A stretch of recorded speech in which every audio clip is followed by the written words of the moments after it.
गोरखनाथ को गुरु शब्द कैसे मिला। मैंने ये वीडियो 5-6 दिन पहले डाली थी। आज हम बताते हैं कि गुरु शब्द गोरखनाथ को कैसे मिला। गुरु मच्छिंद्र नाथ 14 से चेलन को लेकर कहीं जाते थे। जब वो कहीं बैठते थे तो दाहिने हाथ पर जगह छुड़वा लेते थे एक व्यक्ति की। सब चेला बैठ जाते थे।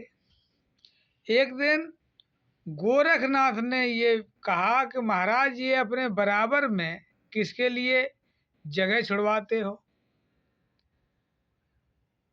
तो गुरु मच्छिंद्र नाथ से कहा कि ये बहुत बड़ी रहस्यमयी कहानी है, ये मेरा बहुत बड़ा शिष्य है, बहुत बड़ा शिष्य है, इसके लिए ये जगह खाली रहती है मेरे बगल में। तो गोरखनाथ बोले कि महाराज, हमें बताओ कौन आपका शिष्य ऐसा है, हमसे भी बढ़कर के कौन शिष्य ऐसा है जो कि हमसे भी बड़ा कोई शिष्य है आपका। मैं तो समझता था मैं ही आपका शिष्य बहुत बड़ा हूं। तो गुरु मच्छिंद्र नाथ कहते हैं कि चेला,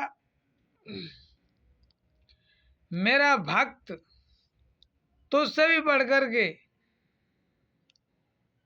राजा भर्तरी या राजा भर्तरी। अब राजा भर्तरी की दास्तान सुनिए।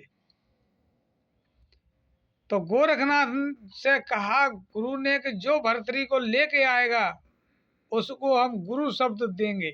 सबसे पहले उसके नाम से पहले गुरु शब्द लग करके उसका तब नाम लिया जाएगा। तो बीड़ा चबाया गोरखनाथ ने, कितना काम हम कर सकते हैं।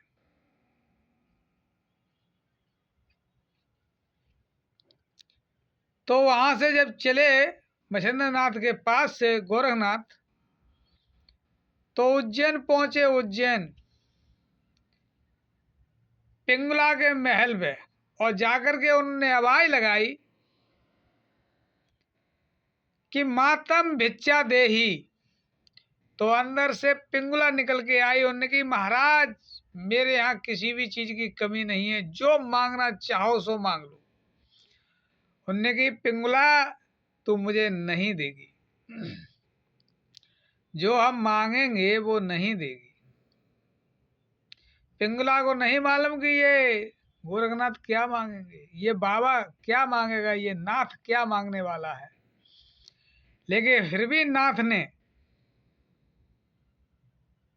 पिंगला से त्रिवाचा भरवा लिया और कही कि पिंगला बोली, महाराज जो मांगना हो तो मांग लो, मेरे यहाँ किसी चीज की कमी नहीं है। तो गोरखनाथ कहते, पिंगला तू अपना पति भरथरी दे दे मुझे, मैं अपने गुरु के पास लेके जाऊंगा। पिंगला इतनी बात सुनते ही आंख बबूला हो जाती है और दौड़ती है बांस का डंडा लेने के लिए। क्या बाबूआ, हम तेरी चांद फाड़ देंगे, हमारे पति को तू लेने आया है। और भगा देती है। गोरखनाथ भाग जाते हैं, पहुंचते हैं अपने गुरु मच्छिंद्र नाथ के पास। और मच्छिंद्र नाथ कहते हैं, कहो मैंने तुमसे क्या कहा था कि तुम्हारी ताकत नहीं है। गोरखनाथ फिर खिसिया जाते हैं, कहते हैं कि महाराज, गुरुजी अब की बार आ गया तो अब की बार आपको मुख तभी दिखाएंगे जबकि हम भर्तरी को यहाँ लेके ही आएंगे। तो आज्ञा देते हैं कि जाओ। जब गोरखनाथ खुज्जी टांग करके बगल में अपने में आते हैं, फिर आवाज लगाते हैं, पिंगला मारने के लिए दौड़ती है। तो अपने मंत्र से उस खुज्जी में ततैयां लगा देते हैं कि पिंगला, ये तेने खुज्जी से हाथ लगाया, अगर खुज्जी फेंकी तो तुझे ततैयां डंक मार देंगे, तुझे खा लेंगे। और वहां पिंगला से ये श्राप देते हैं गोरखनाथ कि एक दिन वो आएगा पिंगला कि तेरा पति इस झुग्गी को लेकर के मेरे साथ जाएगा, देख ले पिंगला तेरे ही सामने, ये न लेके जाए तो हमसे नाथ न कहना। और वहां से खुज्जी टांग करके गोरखनाथ निकल आते हैं। आकर के बियाबान जंगल में अपना भेष चेंज करते हैं, 16-17 साल के लड़का बनकर, बालक बन करके, और पिंगला के राजा के महल में, राजा भर्तरी के महल में जाते हैं और कहते हैं कि राजन हमें भी आप काम दीजिए। तो राजा पूछता है आप क्या काम कर लेते हो, कहाँ के रहने वाले हो? तो वो कहते हैं, गोरखनाथ कहते हैं कि हम राजस्थान के रहने वाले हैं और मैं अच्छी तरीक़ा से घोड़े फेर लेता हूँ। मेरे जैसे घोड़े फेरने वाला कोई आपको न मिला होगा न मिलेगा। तो राजा भर्तरी खुश हो जाते हैं और उसे घुड़सार में भेज देते हैं घोड़ा फेरने के लिए। पिंगला को पता नहीं चलता है। धीरे धीरे धीरे धीरे जब वो घोड़े फेरते फेरते एक दिन महल के साइड से होकर गुजर रहे थे, तो पिंगला चित्त सारी अटारी पे खड़ी नजारा देख रही थी। तो उसने कही, ये घुड़सवार इधर आओ। अब पिंगला को देखते ही प्यार होने लगा। जब पिंगला को प्यार हो गया, अब तो इतना प्यार परवान पे चढ़ा कि पिंगला दीवानी क्या पागल हो गई। जब पागल हो गई तो उनने पूछा कि घुड़सवार तुम कहाँ रहते हो? तो कहा कि आपके ही नंगर में कुछ दूरी पे हम रहते हैं। तो हमारा तुम्हारा मिलन, तो मिलन नाइट में हो सकता है, दिन में तो कोई चांस नहीं, रात में हो सकता है। तो पिंगला अपने घुड़सवार में से घोड़े को लेती है। दौड़ीवान वहाँ खड़े जरूर होते हैं, लेकिन रानी को देख करके वो कुछ नहीं कहते हैं। घोड़ा ले जाती है, पूरी ताकत से घोड़ा दौड़ता हुआ जाता है और गुरु गोरखनाथ से मिल करके जब वापस लौटती है तो घोड़ा घुड़सार में खड़ा कर देती है। एक दिन वीर विक्रमाजीत कहते हैं दौड़ीवान से, घोड़न को रात अब पानी खाने के लिए नहीं मिलता है, उन्हें भरपूर मिल रहा है सरकार, तो घोड़ा थकते क्यों जा रहे हैं? कि आज रात को आप ही यहाँ खड़े होना, आपको सारा नज़ारा देखने के लिए मिल जाएगा कि घोड़ा क्यों थक रहे हैं। वीर विक्रमाजीत पहरे पे खड़ा होता है। उधर से उसकी भाभी ठीक रात के 12 बजे आती है और घोड़सार में जाकर के घोड़े को अच्छे से अच्छे नस्ल के घोड़े पर छोड़ के और तैयार होकर उसे बैठकर जाने के लिए तैयार होती है। तो वीर विक्रमाजीत रोक देता है। जब वीर विक्रमाजीत रोक देता है, वो जान लेती है कि वीर विक्रमाजीत ने जान ली मेरी कहानी, तो वो महल में जाकर रूठ के पर रहती है।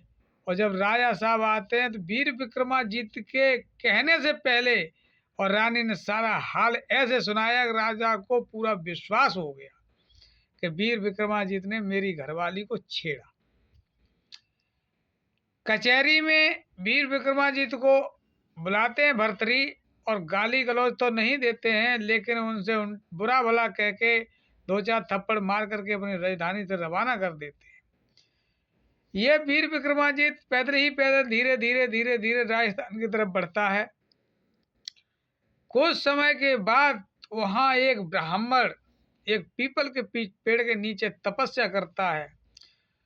तो उसे देव ला करके एक अमर फल देते हैं, अमर फल। तो उसने सोचा कि अमर फल हम खा लेंगे तो हम अमर होकर के करेंगे क्या, इसलिए राजा साहब को दे देंगे, वो मोह मोहंगी देख करके इनाम देंगे, वो हमारे काम में आएगी। वो ब्राह्मण लेकर के जब पहुंचता है राज दरबार में तो कहता है, राजन ये मुझे किसी देव ने हमारी तपस्या पर खुश होकर के ये अमर फल दिया है। राजा साहब आप राज्य बहुत अच्छा चला रहे हैं, आपके राज्य में प्रजा सुखी है, इस अमर फल आप खा लीजिए तो ये प्रजा आपके राज्य में सुखी बनी रहेगी और आपको देखती रहेगी। बैठे बैठे राजन का मूड बदल गया। उन्होंने कि हम क्या करेंगे खा करके, हम अपनी पिंगला रानी को खिला देंगे, बहुत सुंदर है। तो वो अमर हो जाएगी, तो हम देखते रहेंगे। जब पिंगला को दिया हुआ अमर फल खाने के लिए, तो पिंगला ने सोचा कि हम जिससे प्यार करते हैं घुड़सवार से, वो अगर खा लेगा तो मेरे काम में आता रहेगा। जब तक हम जिंदा रहेंगे तब तक वो अमर हो जाएगा। उसको रात में ले जाकर के वो अमर फल दिया जाकर के, किसी तरीका से जाकर के वो अमर फल और उसको दिया जाकर के। वो अमर फल गोरखनाथ ने लिया। उन्होंने कि हम क्या करेंगे खा करके, अगर हम इस नंगर में एक बेस्या रही उसे दे देंगे तो प्रजा के काम में आती रहेगी, प्रजा खुश होकर के हमें दुआएं देगा, बेस्या से मिलता रहेगा, सुंदरताई देख करके हमें दुआएं देगा। इसलिए उन्होंने जाकर के उस बेस्या को पकड़ा दिया। बेस्या ने सोचा हम क्या करेंगे खा करके, राजा बहुत अच्छा राज चला रहे हैं, राजा साहब को दे देंगे, खा लेंगे तो प्रजा सुखी रहेगी उनके राज्य में और वो भी अमर हो जाएंगे। वो लौट के वो अमर फल उसी राजा के पास फिर आ जाता है।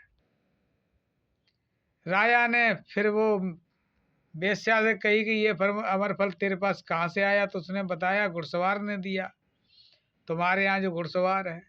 घुड़सवार को पूछा तो घुड़सवार ने कहा कि तुम्हारी रानी ने दिया। और रानी को पूछा तो राजन को पूछने की जरूरत ही नहीं पड़ी। राजा साहब का विश्वास उठ गया और वही घुड़सवार गोरखनाथ तामस होकर के अपना यानी धैर्य खो बैठे और रानी का विश्वास खत्म कर दिया। अब वो अपने भाई के लिए, वीर विक्रमादित्य के लिए रोए और दौड़ी बाज ने कहा कि जहाँ कहीं मेरा भाई हो उसे बुला के लेके आना। वो राजस्थान में मिला, एक मंदिर के पास बैठा हुआ, मंदिर में नहीं मंदिर के पास लेके आए। उन्होंने कहा भैया ये आप राजधानी समारोह, हम तो चले। उनको राज दे करके, वीर विक्रमादित्य को राज दे करके, और राजा भर्तृहरि ने वही खुज्जी उठाई, वहां जाकर के भेष बदला। गुरु गोरखनाथ ने भेष बदला और कहा पिंगला मैंने क्या कहा था कि एक वक्त वो आएगा तेरा पति ये खुज्जी उठा करके लेके मेरे साथ जाएगा, आज जा रहा है रोक ले।